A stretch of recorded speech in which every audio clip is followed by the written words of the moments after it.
یہ کیسے ممکن ہے بابا سائیں؟ وہ مجھ سے پورے 5 سال چھوٹا ہے، میرا اچھا دوست ہونے کے ساتھ ساتھ مجھے بھائیوں کی طرح عزیز ہے۔ اس کے انکار پر بابا سائیں کے ماتھے پر بل پڑ گئے۔ بھائی جیسا ہے مگر ماں جایا تو نہیں، پھر کیسے وہ تمہارا بھائی ہو گیا؟ اور رہی بات چھوٹے ہونے کی، تو عمر کی کیا ہمارے مذہب میں کوئی قید نہیں، لڑکا چھوٹا ہو یا بڑا، نکاح دونوں صورت میں ممکن ہے۔ ان کی گرجدار آواز پورے حال میں گونجی۔ اگر آپ اسلام کی بات کرتے ہیں بابا سائیں، تو پھر بتائیں اسلام کب ہمیں اس بات کا پابند کرتا ہے کہ خاندان برادری میں ہی رشتے کیوں کیے جائیں؟ ذات پات کی بھی قید کوئی نہیں ہے کہ ہم سید خاندان سے ہیں تو اس اعلیٰ حسب اور نسب کی بنا پر خاندان ہی رشتے میں کریں۔ اسلام کی یہ بھی تو کہتا ہے کہ لڑکی کی اجازت اس کی مرضی کی بنا زبردستی کے رشتے نہ جوڑیں۔ پھر ان باتوں کو پس پشت کیوں ڈالا جا رہا ہے؟ اور ٹھوس دلائل کے ساتھ بولی تو ان کا ازلی جلال عود کر آیا۔ میں فیصلہ کر چکا ہوں اور نہ ہی برسوں سے چلی آ رہی روایت کو توڑا جائے گا، نہ اس سے انحراف کرنے والوں کو معاف کیا جائے گا۔ تم نے اگر بغاوت کی تو نہ، اس کی سزا بہت دردناک ہوگی، یاد رکھ لیں۔ وہ اپنی جگہ سے کھڑے ہو گئے۔ بڑے سائیں، بچی ہے، نادان ہے، خاندان کی رسم و روایتوں کا اسے پتہ نہیں۔ بڑی امی جو وہ کھڑی ان کی باتیں سنتی پریشانی سے ہاتھوں کو مسل رہی تھی، اپنے شوہر کے بڑھتے ہوئے غصے سے ڈر کر بیچ میں جلدی سے بولی تھی، اسے لے جاؤ میری نظروں کے سامنے سے اور جا کر اسے تیار کرو، آج شام اس کا نکاح ہے۔ وہ اپنی باروب آواز میں حکم دیتے ہوئے بولے۔ میرانا تو کی آنکھیں تو یقینی سے بے یقینی سے کھلی رہ گئیں۔ بابا سائیں کے کانپتے ہونٹوں سے ٹوٹتے ہوئے لفظ نکلے ہی تھے جب پیچھے سے اس کی ماں نے اس کے کمزور کاندھوں کو ہاتھ تھام کر ہلکا سا زور ڈالا اور باہر لے آئے۔ بے جان قدموں اور گیلی آنکھوں کے ساتھ وہ اپنا بوجھ اٹھائے باہر چلی آئی۔ ماں صدقے میری بچی آ گئی۔ چادر سر پر اچھے سے اوڑھتی وہ جیسی بجاروں سے باہر آئی، اس کی بی جان جلدی سے آگے بڑھتی، محبت سے اسے سینے سے لگا گئی۔ میرانا انہیں سلام کرتی، ان سے محبت اور ڈھیروں دعائیں لیتی، سب سے ملنے لگی۔ اور کتنے دنوں کے لیے آئی ہو؟ وہ اسے اندر لیے آتی بولی، بس کچھ روز کے لیے، اس کے بعد سیمسٹر ختم ہونے والا ہے، پھر ایگزامز سٹارٹ ہے۔ وہ مسکرا کر بولی، اچھا ماشاءاللہ ماشاءاللہ، کامیاب کرے۔ بابا سائیں کہاں ہیں؟ بی جان ادھر ادھر دیکھتی وہ جو حویلی کے اندر آتے بولی، وہ مردان خانے میں ہیں، صبح سے مہمان آ جا رہے ہیں، وہی مصروف ہیں، تم جب تک آرام کر لو پھر مل لینا، اور احرار کو بھی مبارکباد دے دینا۔ وہ ان کی بات سن کر سرحرا گئی۔ پوری حویلی میں جشن کا سماں تھا اور ملازموں کی بھاگ دوڑ مچی تھی، رنگ برنگی تھال سجائے جا رہے تھے جنہیں وہ حیرانی سے دیکھتی کمرے میں چلی آئی۔ فریش ہونے کے بعد ابھی وہ لیٹی ہی تھی جب دروازہ ناک ہوا۔ آ جاؤ، اٹھ کر بیٹھتی وہ چادر اوڑھتی بولی، السلام علیکم۔ تبھی احرار مسکراتا ہوا اندر آیا۔ وعلیکم السلام، کیسے ہو احرار؟ بدلے میں خود بھی مسکراتی جواب دیتی بولی اور صوفے پر بیٹھنے کا اشارہ کیا۔ بہت بہت مبارک ہو، بہت اچھے نمبر لیے ہیں تم نے، دل خوش کر دیا۔ اس کی مسکراہٹ بہت خوبصورت تھی۔ ایسا کیسے ممکن تھا کہ آپ مجھے چیلنج دیتی اور وہ بھی پورا نہ کرتا؟ اس کی چمکتی آنکھوں میں دیکھتا وہ بولا، یہ تو ہے میرا ریکارڈ جو توڑ دیا تم نے۔ وہ کھلکھلائی، آپ یونیورسٹی سے کب فری ہو رہی ہیں؟ یہی کوئی 1-2 سال بعد۔ وہ بولی، تو اس کا مطلب آپ رکیں گی نہیں، چلی جائیں گی؟ وہ مایوسی سے بولا تھا۔ ہاں کیوں، کوئی کام تھا؟ نہیں بس ایسے ہی، میں چلتا ہوں، آپ آرام کریں۔ وہ اٹھ کھڑا ہوا، احرار رکو، یہ کچھ گفٹس ہیں جو میں نے تمہارے لیے خریدے تھے۔ اس کے کہنے پر وہ رکا اور تھینک یو سو مچ، خوشی سے اس کا چہرہ چمکنے لگا تھا۔ بس اب اس ریکارڈ کو تم نے برقرار رکھنا ہے۔ 9th اور میٹرک کا بورڈ اتنا ٹف نہیں مگر آگے بہت مشکل تعلیم ہے، تمہیں ڈبل محنت کرنی ہوگی اچھے مارکس لینے کے لیے۔ وہ اسے بڑوں کی طرح ہدایت دے رہی تھی۔ انشاءاللہ، بالکل، اب میں چلتا ہوں۔ اس نے اجازت چاہی۔ میرانا نے بھی سر ہلا دیا۔ وہ 20 سال کی 4th ایئر کی اسٹوڈنٹ تھی، اپنی پڑھائی کی وجہ سے شہر کے ہاسٹل میں رہتی، حویلی میں کوئی تقریب یا کسی تہوار پر کم وقت کے لیے آتی، اور اب بھی احرار کے اچھے مارکس لینے کی خوشی میں اسے کچھ وقت کے لیے حویلی بلوایا گیا تھا۔ بمشکل اسے 3 چھٹیاں ملی تو وہ حویلی آ گئی۔ شام کو سو کر اٹھی تو ایک نئی خبر اس کی منتظر تھی۔ میرانا، اٹھ گئی ہو تو بیٹا اپنے بابا سائیں کے پاس چلی جاؤ، وہ تمہیں یاد کر رہے ہیں۔ بی جان ہچکچاتی ہوئی بولی، کیا بات ہے، آپ کچھ پریشان دکھائی دے رہی ہیں، سب ٹھیک تو ہے نا؟ وہ ان کی شکل دیکھنے لگی۔ دراصل تمہارے بابا سائیں چاہتے ہیں کہ تمہارے شہر جانے سے پہلے تمہارا نکاح کر دیا جائے، انہوں نے اٹک کر بتایا۔ میرانا ورتا حیرت میں ڈوب گئی، کیا نکاح؟ یوں اچانک؟ مگر کس کے ساتھ؟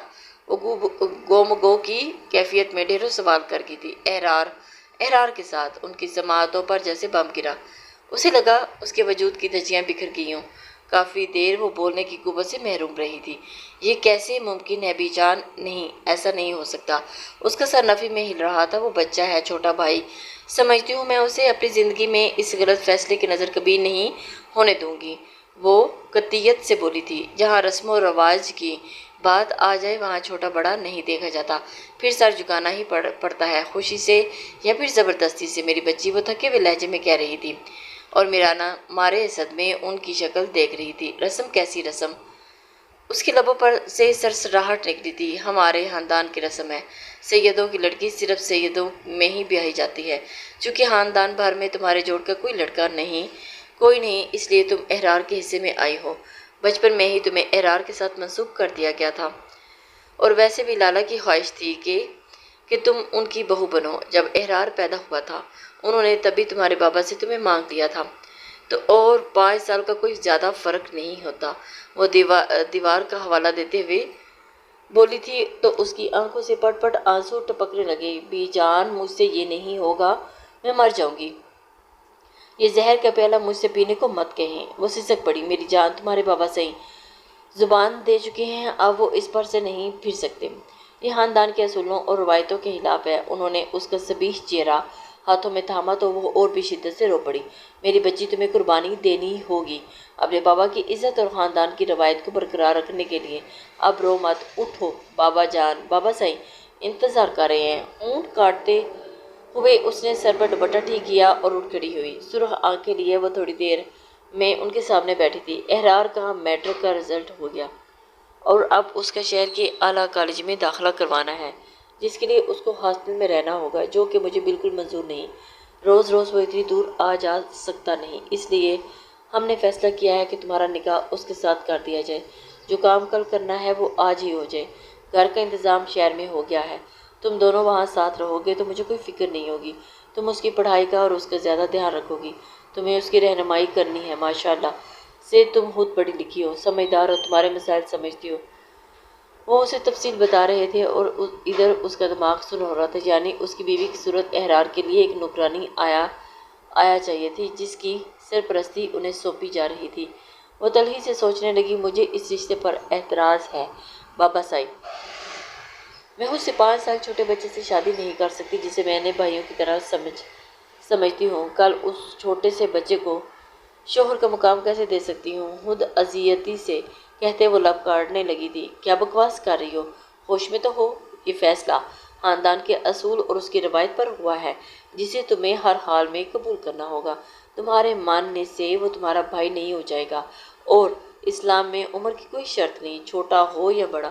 نکاح ہر نامحرم بالغ مرد سے جائز ہے۔ وہ اپنے غضبناک انداز میں بولے، ٹھیک کہا آپ نے، لیکن اسلام اس بات کی بھی تو اجازت نہیں دیتا کہ عورت کی مرضی کے خلاف بنا اس کا نکاح کیا جائے۔ اسلام کب کہتا ہے کہ خاندان کی روایت اس کے حسب نسب کو بچانے کے لیے عورت کی ذات کی قربانی دو، اس کے خوبصورت وجود کو اپنی غرض کے لیے مٹی تلے رون دو۔ وہ ٹھوس دلائل سے بولی تو بابا صاحب کے ماتھے پر سخت تیوریاں چڑھ گئی تھی۔ تمہیں پڑھایا لکھایا تمہاری خواہش پر، لیکن ہرگز یہ مطلب نہیں کہ تمہاری مانی جائے۔ اب تم ہمیں سکھاؤ گی کہ دین کیا کہتا ہے؟ وہ اپنے قہر بار لہجے میں گرجے تھے۔ میں فیصلہ کر چکا ہوں اور اس سے انحراف میں بالکل برداشت نہیں کروں گا۔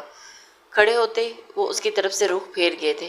آنسوؤں کا گولا حلق میں اٹکا تھا اور وہ سر جھکائے کھڑی رہی۔ انہوں نے پلٹ کر اکلوتی بیٹی کے نم چہرے کو دیکھا اور آہستہ سے چلتے ہوئے اس کے پاس آئے۔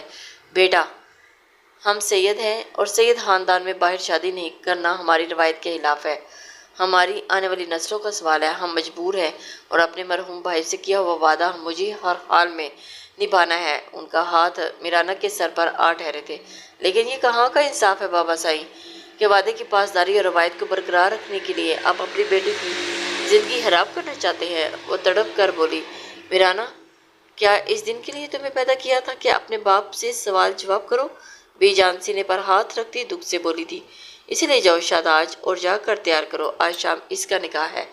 وہ پیچھے ہوتے ہوئے بولی تھی اور بی جان آنکھوں میں آنسو لیے اس کے کمزور وجود کو اٹھاتی کمرے سے چلے گی۔ میرانہ، چلو شاباش، تیار ہو جو، ماتم ان کے نہ ہونے سے کچھ حاصل نہیں، مولوی صاحب آنے ہی والے ہوں گے۔ بھابھی کمرے میں آتی لائٹ جلا گئی، جس کی روشنی سے بچنے کے لیے اس نے منہ پر ہاتھ رکھ لیا۔ اندھیرا کیے وہ سوگ منا رہی تھی اور اسے اس جو احرار سے نکاح کی صورت میں اسے لگا تھا۔ سوجی آنکھیں اور متوارم چہرہ لیے وہ اٹھ بیٹھی۔ کیا فائدہ ایسی ازدواجی زندگی کا جس میں گھٹ گھٹ کر احساس کمتری اور محرومی میں جیا جائے؟ کاش میں ایک سید زادی نہ ہوتی تو کم سے کم اپنے جوڑ کے انسان کے ساتھ تو بیاہی جاتی۔ وہ سخت کبیدہ خاطر تھی اور اپنے حسب نسب سے اتنی مایوسی اچھی نہیں۔ میری جان، اللہ پر یقین رکھو اور دعا کرو کہ وہ تمہاری زندگی کو قید و مشقت نہ بنائے۔ تم اپنی اگلی زندگی میں خوش اور مطمئن رہو، وہ ساری خوشیاں تمہیں ملیں جس کی تم حقدار ہو۔ بھابھی اسے تسلی دے رہی تھی، لیکن میرانہ کے لبوں پر طنزیہ مسکراہٹ پھیل گئی۔ بالکل ویسی ہی زندگی جیسے آپ جی رہی ہیں، ویسے آپ کو بھی سید زادی ہونے کے جرم میں وہی سزا دی گئی ہوگی جو مجھے دی جانے والی ہے۔ ایک عمر رسیدہ بیوی ہونے کی کیا حیثیت ہے، اس کا عملی مظاہرہ تو میری آنکھوں کے سامنے ہے۔ آپ 2 سال سے ان کی محبت، ان کی توجہ، التفات کو ترس رہی ہیں، لیکن بدلے میں آپ کو صرف بے رخی ہی ملی ہے۔ اب میرے ساتھ بھی یہی سب ہوگا۔ کیا ہمارا زندگی پر، خوشیوں پر کوئی حق نہیں؟ اس کی بات پر زرینہ کا چہرہ بجھ گیا تھا، مگر پھر بھی وہ اسے حوصلہ دیتے ہوئے بولی تھی، دنیا میں سب لوگ ایک فطرت یا ایک مزاج کے نہیں ہوتے۔ بہت سے مرد ایسے بھی ہیں جن کی بیوی عمر میں بڑی ہوتی ہے تو کیا وہ غیر مطمئن رہتے ہیں؟ اور اگر بیوی عمر میں چھوٹی ہو تو اس بات کی کیا گارنٹی ہے کہ وہ اپنے شوہر کے ساتھ خوش ہے؟ خوشی، محبت اور طمانینت عمروں سے مشروط نہیں ہے، یہ تو قسمت سے ملتی ہے۔ نصیب میں جو لکھا ہو وہ مل کر رہتا ہے۔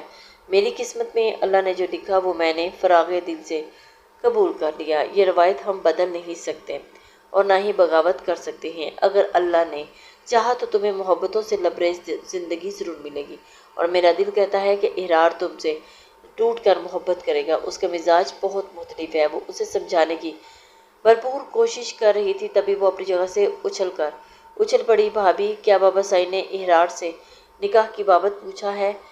ظاہر ہے اس کی مرضی کے بغیر نکاح کیسے ہو سکتا ہے؟ وہ حیران رہ گئی۔ ہاں وہ مرد ہے، اصل اہمیت تو اسے ہی حاصل ہے۔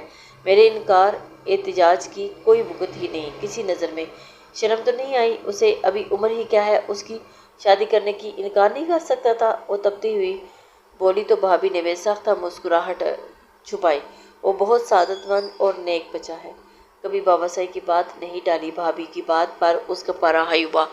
سبھی یہاں نیک اور پارسا ہے، ایک میں ہی بری اور نافرمان ہوں۔ تنفر سے سر چھٹکتی وہ اٹھی اور بڑبڑاتی ہوئی واش روم کے اندر چلی گئی۔ نکاح کے بعد وہ بے یقین اور بدگمان ہی رہی، بابا سائی سے سخت خفا تھی۔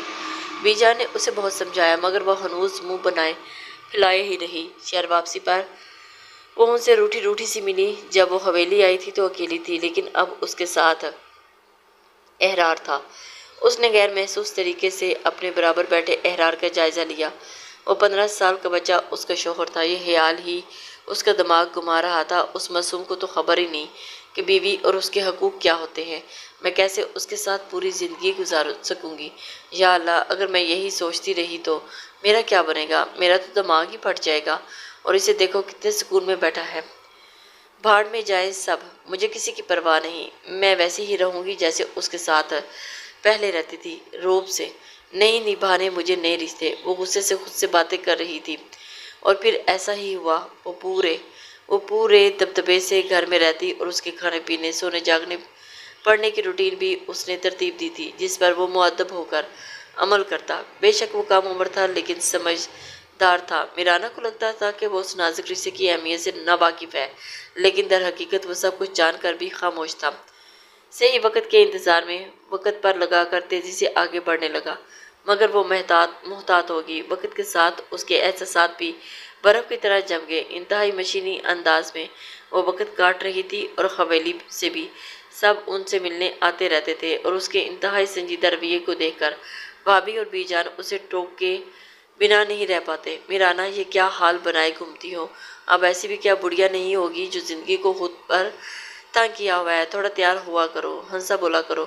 بھابھی ناراضگی سے بولی، کس کے لیے تیار ہوا کروں؟ اپنے سے 5 سالے چھوٹے بچے کے لیے، جس کی ہر ایک چیز میں اس کی طرح کا خیال رکھتی ہوں جیسے اس کی ماں۔ بڑھیا تو بابا سائی نے کر دیا، مجھے احرار سے نکاح کروا کے عمروں کا اتنا بڑا فرق جو مجھے ہر پر یہ احساس دلاتا ہے کہ میں اس سے پورے 5 سال بڑی ہوں۔ وہ اس کا جواب سن کر ششدر رہ گئی۔ وہ بچہ اب تمہارا شوہر ہے میرانا، خدا کے لیے اب تو اس سے فضول باتوں کو دماغ سے نکال دو۔ کب تک ایسے ہی سوچ لیے جیتی رہو گی؟ اور جیسے اس کے سامنے بے بس نظر آ رہی تھی۔ اتنا آسان نہیں ہے بھابھی، یہ کہتی وہ چلی گئی۔ احرار نے سیکنڈ ایئر میں اچھے نمبر لیے تھے اور اس نے میرانا کا بھی ریکارڈ توڑ دیا تھا، جس کی وجہ سے وہ پہلی فرصت میں حویلی پہنچے۔ بی جان تو دونوں کی بلائیں لیتی نہیں تھکتی رہی اور ان کے اس سے 2 رشتے جو نکلتے تھے۔ حویلی میں ان کا شاندار استقبال کیا گیا۔ کافی دیر ان کے پاس بیٹھنے کے بعد وہ کمرے میں آئی تو پیچھے سے بی جان نے اسے ٹوک دیا۔ میرانا، یہ کہاں جا رہی ہو؟ اپنے کمرے میں جاؤ۔ وہ اسے روکتی بولی، بی جان وہی تو جا رہی ہوں۔ وہ ناسمجھی سے بولی، میرا مطلب ہے احرار کے کمرے میں۔ شادی کے بعد میاں بیوی کا کمرہ ایک ہی تو ہوتا ہے، پھر تم یہاں کہاں جا رہی ہو؟ اس کے ماتھے پر بل پڑے تھے۔ خدا کے لیے مجھے مت سمجھائیں، مجھے اس کے نکاح میں دے دیا کیا اتنا کافی نہیں جو اب زبردستی اس کے سر پر مسلط کرنے پر تلے ہوئے ہیں؟ مجھ سے مزید کچھ الٹے سیدھے کی توقع مت رکھیے گا۔ عمروں کا لحاظ ازبر ہے، مجھے 2 ٹوک لہجے میں کہتی وہ اندر چلی آئی۔ ابھی وہ یہ سب سوچتی الجھن کا شکار تھی جب احرار اس کے کمرے میں چلا آیا۔ بابا سائیں چاہتے ہیں کہ ہم 1 ہفتے مزید یہاں رکیں۔ میں نے منع بھی کیا لیکن وہ باضد ہیں۔ قدرے بھاری آواز پر میرانا نے ناگواری سے پلٹ کر دیکھا۔ کسی کے کمرے میں آنے سے پہلے دروازہ ناک تو کرنا چاہیے، کیا تمیز بھولتے جا رہے ہو؟ وہ اسے ٹوک گئی۔ سوری، وہ یکدم خفت زدہ ہوا، میں بابا سائیں سے خود بات کر لوں گی۔ تمہاری نیو کلاسز شروع ہونے والی ہیں، اس لیے ہم زیادہ دن یہاں نہیں ٹھہر سکتے۔ وہ بے لچک لہجے میں بولی تو احرار سر جھکائے باہر چلا گیا۔ آج یونیورسٹی میں سیمینار ہے، میں تھوڑی لیٹ ہو جاؤں گا۔ جلدی جلدی ناشتہ کرتے ہوئے وہ اسے بتا رہا تھا، آرام سے کھاؤ، اتنی کیا جلدی ہے؟ وہ ٹوکے بنا نہ رہ سکی اور اتنے میں اس کا فون بجا۔ ٹشو سے ہاتھ صاف کرتے ہوئے اس نے فون کان کے ساتھ لگایا۔ ہیلو الینا، ہاں بس میں نکل رہا ہوں۔ اوکے، میں تمہیں پک کر لوں گا، تم بس تیار رہنا۔ فون بند کر کے وہ اٹھ کھڑا ہوا۔ میں چلتا ہوں، اپنا خیال رکھے گا اور دوپہر کے کھانے پر میرا انتظار مت کیجیے گا۔ فرینڈز گیدرنگ بھی ہے، اللہ حافظ۔ وہ کہہ کر چلا گیا۔ جب وہ باہر جاتا تو اسے اپنا خیال رکھنے کی ضرور تاکید کرتا۔ میرانا نے پرسوچ انداز میں چائے کا کپ اٹھا کر لبوں سے لگایا۔ الینا ناشتے سے فارغ ہو کر اس نے بھی بھابھی کو فون لگایا۔ ادھر ادھر کی باتیں کرنے کے بعد انہوں نے احرار کا پوچھا تو انہوں نے انہیں سب بتا دیا۔ تمہیں نظر رکھنی پڑے گی احرار پر، جوان خون ہے، پھر خوبصورت بھی، اوپر سے امیر بھی ہے، اور ایسے لاپرواہی کرو گی تو اسے کوئی اور لے اڑے گا۔ یہ عمر بہت کچی ہوتی ہے۔ وہ جان بوجھ کر اس ٹاپک پر آتی اور اسے سمجھانے لگی، میری کوئی ذمہ داری نہیں، وہ گھر سے باہر جس سے بھی ملے، میں اس پر پابندی لگانے کی اہل نہیں، میرا کام گھر تک ہے، اس کا خیال رکھنا، اور اس کے آگے وہ جانے، اور اس کا حلقہ احباب۔ وہ بے پرواہی سے گویا ہوئی تھی، یہ کیا بات ہوئی؟ وہ کیوں جانے، تم بیوی ہو اس کی، تمہارا حق بنتا ہے، تم دیکھو وہ کس سے ملتا ہے اور کیوں کر ملتا ہے۔ اتنی ذمہ داری تو ایک ذمہ دار یہ بھی عائد ہوتی ہے کہ تم اس کے اچھے برے پر نظر رکھو۔ بھابھی نے سر پکڑ کر کہا، بالکل، بیوی کی آڑ میں میں نے اب تک ساری ذمہ داریاں نبھائی ہیں، ایک خادمہ کی طرح۔ چھوٹی عمر کے مرد کے ساتھ نکاح میں ہمارے یہاں بیوی کے لیے یہی اصطلاح تو استعمال کی جاتی ہے۔ اب کیا میں یہ بھی دیکھوں کہ وہ کس سے ملتا ہے اور کس سے نہیں؟ وہ تلخی سے بولی تھی تو ان کے لبوں پر ایک ٹھنڈی آہ نکلی۔ تم آج بھی اسی پوزیشن پر، اسی سوچ پر کھڑی ہو جس پر 10 سال پہلے کھڑی تھی۔ وہ شوق سے گویا ہوئی۔ ظاہر ہے ایک بچے کو لڑک پن سے جوانی تک دھکیلتے ہوئے نہ سوچ بدلی جا سکتی ہے، نہ ہی پوزیشن۔ ہمارے بیچ جو رشتہ جڑا ہے وہ تو بہت پیچھے رہ گیا، صرف ذمہ داری اور فرض نبھانا رہ گیا۔ انتہائی کڑوے الفاظ ادا کرتی وہ سب کچھ بھول چکی تھی۔ قصور تمہارا ہے، تم نے خود ہی سب کچھ تصور کیا ہوا ہے۔ اس رشتے کے حوالے سے تم نے اپنے دل کو خود ہی مار لیا ہے۔ تم نے آج تک احرار کو ایک ذمہ داری کی طرح نبھائی آئی ہو، بیوی بن کے کبھی سوچا ہی نہیں۔ انہیں دکھ ہوا تھا، مجھے زبردستی کی بیوی بننے کا کوئی شوق نہیں۔ وہ ٹھیک ٹھاک تپی ہوئی تھی۔ اسے مزید سمجھانے کا ارادہ ترک کرتے ہوئے بھابھی نے تھک ہار کر فون بند کر دیا تھا اور اس کا دل مزید بوجھل ہو گیا۔ وہ مغرب کی نماز کے قریب تھکا ہارا گھر آیا۔ ہلکے گلابی رنگ کے کپڑوں میں سر پر دوپٹہ اوڑھے وہ اس کے کمرے میں ناک کیے چلی آئی۔ جب اس کے اندر آتی میرانا کو آنکھ بھر کر دیکھا چائے لاؤں تمہارے لیے؟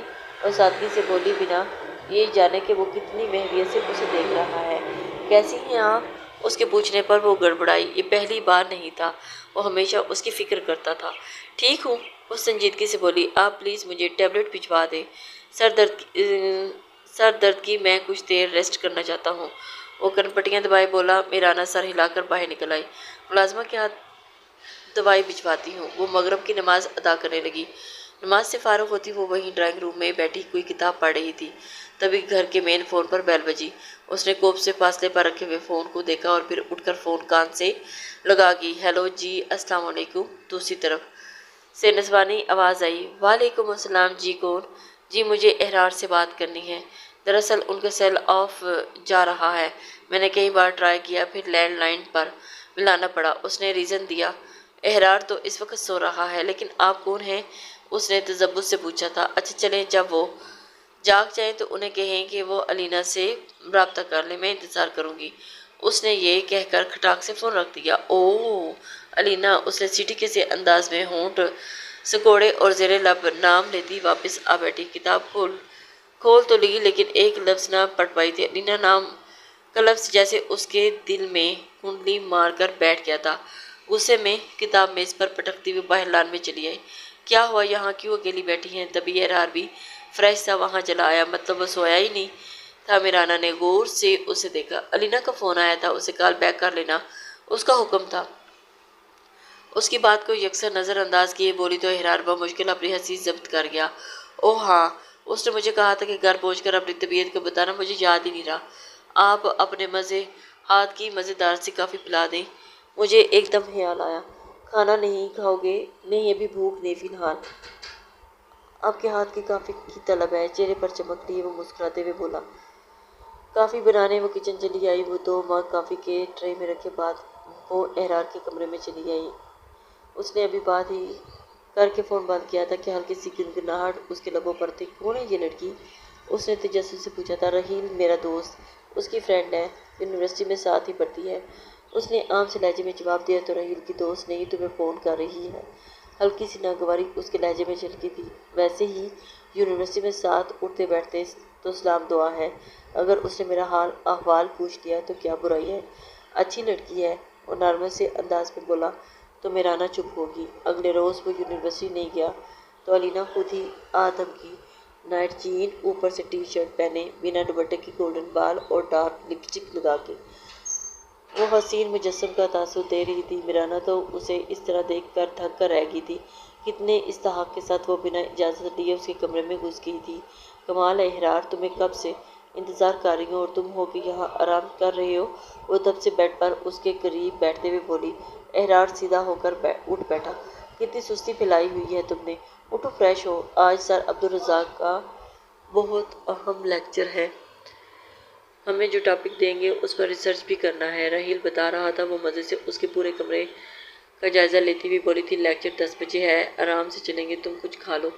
احرار نے سرسری سا پوچھا تھا اور وہی اندر آتی میرانہ اسے احرار کے بیڈ پر آرام سے بیٹھا دیکھ کر بل کھا کر رہ گئی۔ ہیلو، ہو از جی احرار؟ وہ میرانہ کو اوپر سے نیچے تک گہری نظروں سے دیکھتی پوچھنے لگی۔ I am the cousin of Ahrar. Ahrar کچھ کہتا اس سے پہلے کہ میرانہ نے روب سے جواب دیا تھا۔ Oh how so sweet, very pretty, nice to meet you. وہ ناز سے اس کی طرف ہاتھ بڑھا کر چہکی، جسے میرانہ نے صاف طور پر اگنور کیا اور احرار کی طرف دیکھتی ہوئی بولی جو اسے بغور ہی ملاحظہ کر رہا تھا۔ ناشتے میں کیا لیں گے آپ دونوں؟ وہ مروتاً پوچھ رہی تھی، ورنہ دل تو چاہ رہا تھا اس لڑکی کا ہاتھ پکڑ کر باہر نکال دے۔ آج جو احرار ناشتہ کرے گا وہی میں کروں گی، بدلے میں علینا نے جواب علینا کی طرف پا کر میرانہ اندر تک سلگ گئی تھی۔ لیکن میں تو ہیوی ناشتہ کرتا ہوں، کیا تم کھا لو گی؟ اس نے استفسار کیا۔ ہاں کیوں نہیں، ایک دن تمہارے لیے، اپنی ڈائٹ روٹین ڈسٹرب کرنے میں کوئی حرج نہیں۔ وہ کھگائی تو احرار بھی ہنس دیا۔ میرانہ ان دونوں کو غصے میں دیکھتی ہوئی باہر نکل گئی۔ لفنگی کہیں کی، کیسے بے شرموں کی طرح نامحرم مرد کے کمرے میں گھسی ہوئی ہے۔ نہ جانے کیسے ماں باپ ہیں جو اتنی آزادی دے رکھی ہے، جوان جہان اولاد کو چھوڑا ہوا ہے۔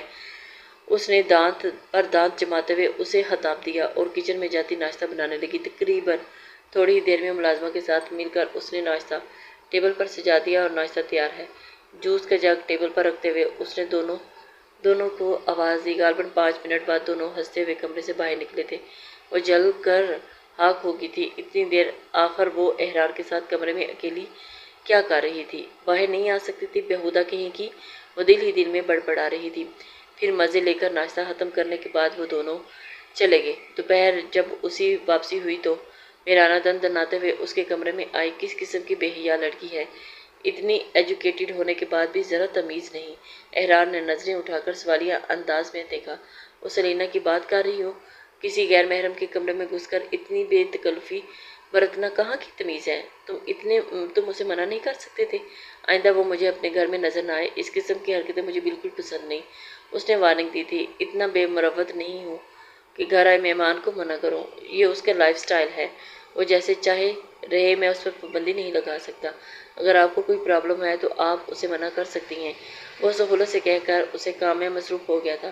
میرانہ کا دل خون کھول اٹھا تھا۔ ٹھیک ہے، کل کے دن مجھ سے شکایت مت کرنا کہ اب میں اسے اپنے طریقے سے منع کروں گی۔ وہ کہہ کر وہاں سے کمرے سے چلی آئی۔ احرار تھوڑی دیر میں خود اس کے پاس آیا۔ میرانہ، آخر آپ مجھ سے اتنی بدگمان کیوں رہتی ہیں؟ اس کے لہجے میں کہیں دکھ چھپا تھا۔ دیکھو احرار، میں نے فیصلہ کر لیا ہے کہ تم مجھے بتا دو صاف صاف آخر کیا چاہتے ہو۔ میں سٹینڈ لوں گی تمہارے لیے، تمہاری خوشیوں کے لیے۔ میں بابا صاحب سے خود بات کروں گی۔ تمہیں کتنا وقت چاہیے؟ تب تک میں سب کو کنونس کر لوں گی۔ کھڑکی سے باہر دیکھتی وہ گہری سنجیدگی سے بولی تھی۔ کس سٹینڈ کی بات کر رہی ہیں؟ اور بابا صاحب سے کیا بات کریں گی آپ؟ اسے میرانہ کی بات کھٹکی تھی۔ وہی جو تم چاہتے ہو، جو مجھے نظر آتا ہے، اور سانس سے بولی تھی۔ اچھا میں کیا چاہتا ہوں؟ سینے پر ہاتھ باندھ کر وہ ایک آئی برو اٹھان بولیے سوالی انداز میں بولا۔ تم اور لینا ایک دوسرے کو پسند کرتے ہو اور میں تم دونوں کی شادی کی بات کر رہی ہوں۔ بڑے آرام سے اس کی سماعتوں پر بم گرا گئی تھی۔ دماغ خراب ہو گیا ہے آپ کا؟ خود ساختہ گائے اندازے آپ پاس رکھے۔ وہ یکدم بپھرا تھا۔